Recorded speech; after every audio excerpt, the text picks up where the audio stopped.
गर्मी में छुट्टी मनाने के लिए लोग दूर दूर जाते हैं, लेकिन सुजानगढ़ के निकट एक ताल छापर है जहाँ पर काले हिरणों के लिए प्रसिद्ध है। लेकिन एक ऐसा रिजॉर्ट शानदार खुला है जिसमें लोग दूर दूर से आनंद लेने के लिए इस रिजॉर्ट में पहुँचते हैं। अमित मोदी होटल रिसोर्ट में पहुँचते हैं पर्यटक देखने के लिए। यहाँ पर अत्याधुनिक तरीके के झूले लगाएंगे, बच्चों को आकर्षित करते हैं ये झूले। वहीं रिसोर्ट्स में है अत्याधुनिक सुविधा से युक्त होटल एंड रिसोर्ट्स के रूप में। इस रिसोर्ट की खास बात है शानदार लजीजदार है यहाँ पे खाने का जायका जो कि मिलता है इस रेस्टोरेंट में। वहीं आपको बता दें कि सुजानगढ़ के ताल छापर में ये स्थित है शानदार रिजॉर्ट।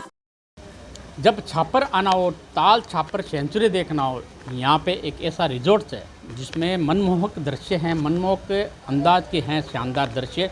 मैं आपको दिखा सकता हूँ। यहाँ पे ये रिजॉर्ट है Amit Modi and hotel and resorts के नाम से प्रसिद्ध है। रतनगढ़ रोड पे स्थित है, छापर से मात्र 5 किलोमीटर दूर है। आप देख सकते हैं इस रिजॉर्ट में शानदार सेल्फी पॉइंट के अलावा शानदार गार्डन है और यहाँ पे होटल भी है, रेस्टोरेंट भी है और सामने एक जो बनाया हुआ है कैंपस जिसमें रूम के रूप में जाने जाते हैं। शानदार कॉटेज रूम है, इसमें रहने के लिए शानदार व्यवस्था की गई है। यहाँ पे पार्टी और एंजॉयमेंट के लिए शानदार है। बच्चों के लिए एक प्रसिद्ध जगह है ये। सुजानगढ़ के निकट छापर कस्बे में है। ताल छापर वैसे भी माना जाता है काले हिरणों के लिए। मैं आपको एक और दृश्य दिखा रहा हूँ, देखिए आप नीचे, इसको बोलते हैं हाँ, रूम डांस भी है इसमें। और आप इधर थोड़ा कैमरा घुमाएं, शानदार अलग अलग अंदाज के हैं, सेल्फी पॉइंट हैं और ये बड़ा गार्डन भी है। यहाँ पे बच्चे आनंद लेते हैं झूलों का, आप देख सकते हैं। ये बहुत शानदार आधुनिक तकनीक से बनाया गया है ये और काफ़ी प्रसिद्ध है। छापर के नज़दीक का ये आपको दृश्य है, मैं आपको दिखा रहा हूँ, आप देख सकते हैं। ये ऊपर से लिया गया सीन है, आप एक एक चीज़ देख सकते हैं। अब हम आपको जूम करके थोड़ा सा दिखा रहे हैं, थोड़ा सा आप देखिए। ये रेन डांस जिसमें आप बच्चे इसमें रेन डांस करते हैं और एक तरह से बारिश का सा नज़र आता है इसके अंदर। और मैं उधर थोड़ा सा ले जाना चाह रहा हूँ, आपको ये दिखा रहा हूँ गार्डन की तरफ में। गार्डन में बच्चे आनंद लेते हैं झूलों का। और वहीं सामने दिखाना चाहता हूँ, ये है कॉटेज, होटल के रूप में है। कॉटेज बने हुए हैं, अलग अलग हैं, उसमें रहने के लिए एसी रूम हैं। और ये आपको ये भी दिखा सकता हूँ, ये इधर बीच में सेल्फी पॉइंट है शानदार। ये आपको शानदार अंदाज के रूप में दिखाया गया है।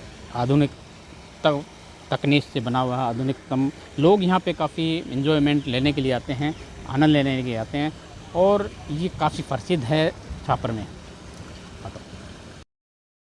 सुजानगढ़ के एडीएम कार्यालय में कुछ लोगों ने अतिरिक्त जिला कलेक्टर भागीरथ शाह को ज्ञापन सौंपकर उनकी आपत्तियों को सुने बगैर बिना सहमति से नगर परिषद द्वारा पट्टा जारी नहीं करने की मांग की है। एडीएम को सौंपे गए ज्ञापन में बताया गया कृषि भूमि 1479 पुखराज टाक व उसके मामा मामी संयुक्त खातेदारी की भूमि है जिसका विधिवत बंटवारा नहीं हुआ है। खातेदार मदन लाल और उसका वारिस नगर परिषद में पट्टे के लिए पत्रावली प्रस्तुत की गई है। ज्ञापन में बताया गया कि खसरा नंबर 1479 की भूमि का विभाजन के लिए एसीजेएम न्यायालय में वाद चल रहा है जिसमें दावा पेश किया गया है। एसीजेएम न्यायालय अधिकार क्षेत्र में नहीं होने का कहते हुए ये लौटा दी गई, जिसके बाद एडीजे ने वाद पत्र में टीआई पेश किया गया जिस पर आपत्ति है। एडीएम को शिकायत दर्ज करवाते देव कुमार कंवर ने बताया। मैं देवाराम माली, वार्ड नंबर 23, लाडनू रोड, चुंगीनागा। हमारे भाई ने अवैध तरीके से बेचान करके इकरारनामा करके नगर परिषद में पत्रावलियाँ लगाई गई हैं, ठीक है। और मैंने उनकी आपत्ति की है क्योंकि हमारे पारिवारिक बंटवारा विधिवत से नहीं हुआ है और बार बार आपत्तियाँ लगा रखी है। मैंने लगा रखी है, मेरे भाई, 2 बड़े भाई साहब उन्होंने लगा रखी है, मेरी बहनों ने लगा रखी है, हमारी सिविल के मुकदमे चल रही है। फिर भी नगर परिषद ये बोल रहा है कि मैं पट्टे जारी करूँगा, मैं ना हमारी कोई सुनवाई हुई है। तो इस संबंध में किन को ज्ञापन दिया, क्या है? आज एडीएम साहब को ज्ञापन दिया है, नगर परिषद में मैंने बार बार कर दिया है, कलेक्टर साहब को कॉपी भेजी है, जयपुर डीएलपी में भेजी है, बीकानेर संभागीय आयुक्त को भेजी है, सारी जगह भेज दिए। 181 पर मैंने शिकायत कर रखी है। तो नगर परिषद के अधिकारी कर्मचारी क्या कह रहे हैं?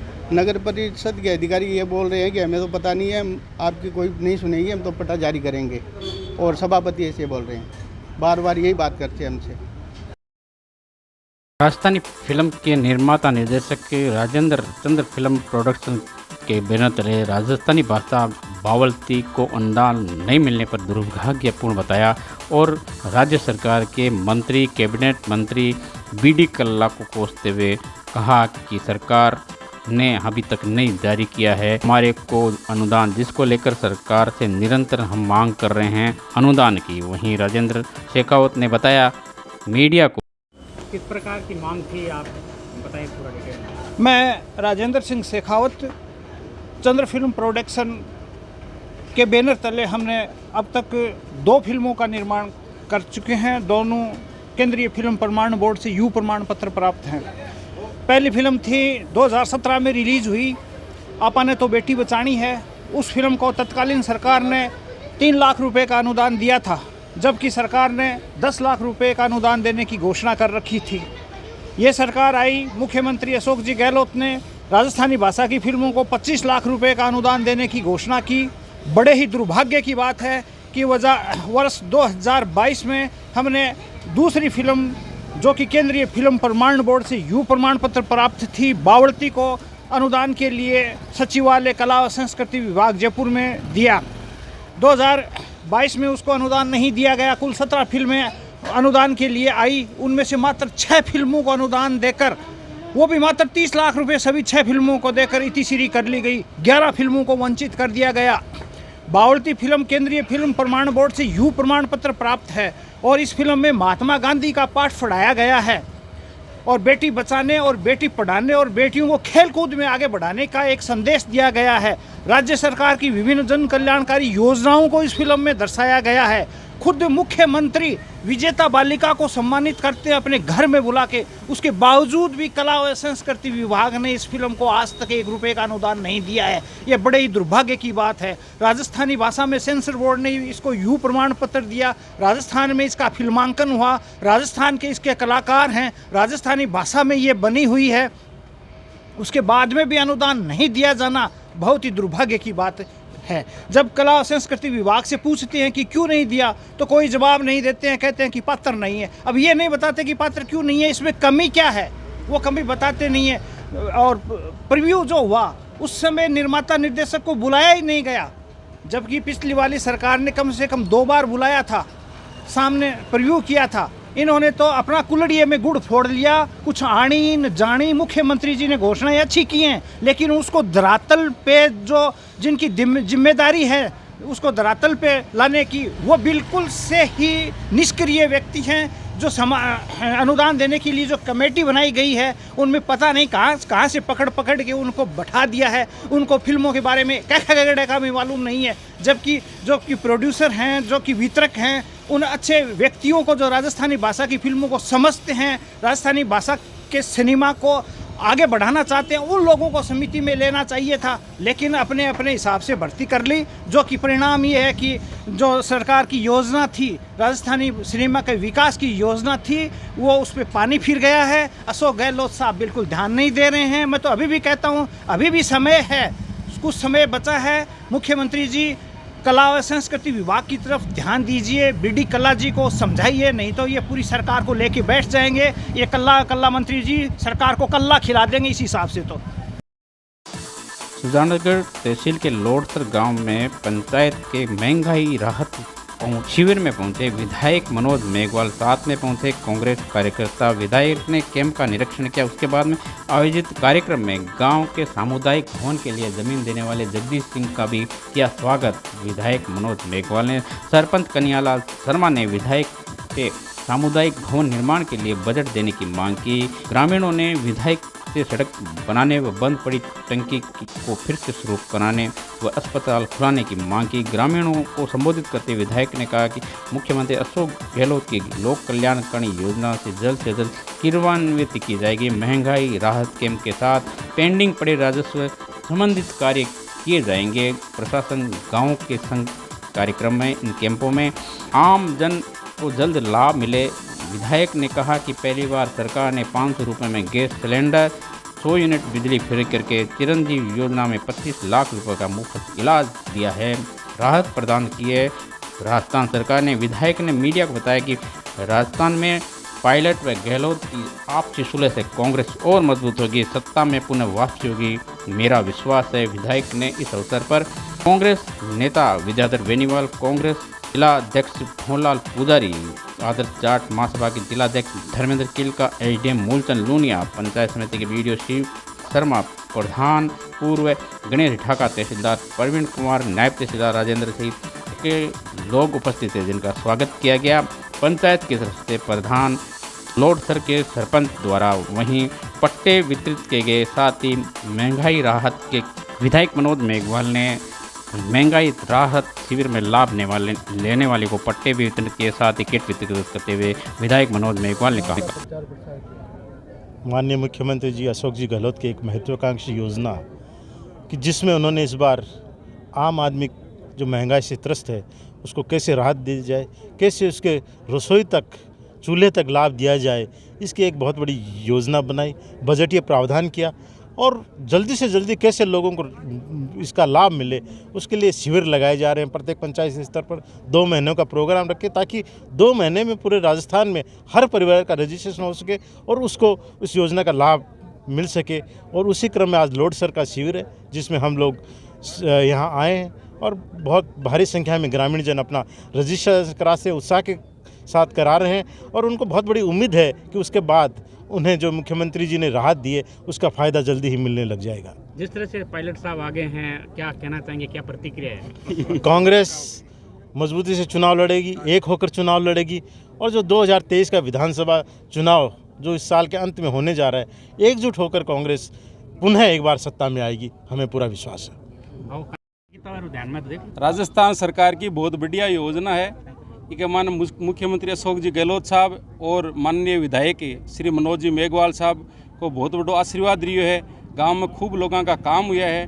प्रशासन गांव के संग जगह कैंप है, बंग मन पट्टा वितरण, लोगों का बंटवारे का काम, अशुद्धि जगह हा नाम बंग अशुद्धि का शुद्धि होने का काम और जो महंगाई राहत कैंप का है 1000 से ऊपर काल हो गया और लगभग 500 ऊपर आज हो गया। महंगाई राहत कैंप का जगह रजिस्ट्रेशन है बस सारा हो गया और प्रशासन गाँव के संग कैंप का काम खूब हो गया।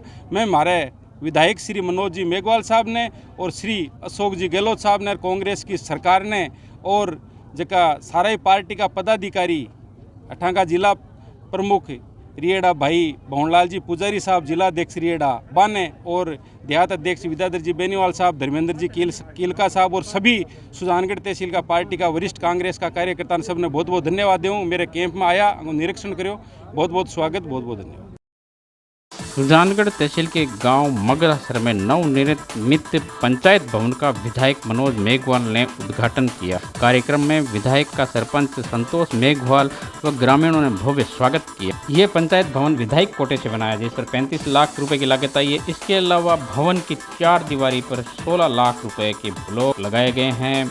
4 दीवारी में भी लगाए गए 10 लाख रुपए ब्लॉक लगाए गए हैं। विधायक ने पंचायत भवन में 1.5 बीघा भूमि दानदाता प्रभुदयाल झिंझा का स्वागत किया। मगरासर गांव के भामाशाह प्रभुदयाल ने बताया कि पिता श्यामलाल झिंझा की याद में उन्होंने जमीन दान की है। उद्घाटन के बाद में विधायक मनोज मेघवाल ने संबोधित करते हुए कहा, स्वर्गीय मास्टर भंवरलाल मेघवाल ने मगरासर को अलग पंचायत का दर्जा दिलवाया था और उन्होंने कहा कि इस कार्यक्रम में विधायक मनोज मेघवाल ने मगरासर से नागौर सीमा तक 3 किलोमीटर सड़क का उद्घाटन किया। 15 लाख से बनने वाली सड़क व सामुदायिक भवन का भी शिलान्यास किया गया। विधायक मनोज मेघवाल, ये ग्राम पंचायत नई अभी पिछले पहले थी कि जिसमें चुनाव पहली बार हुआ था और जो नवसर्जित ग्राम पंचायत है उसका भवन हमने स्वीकृत कराया और उसके बाद एक शानदार ये 50 लाख की लागत से ये भवन बना है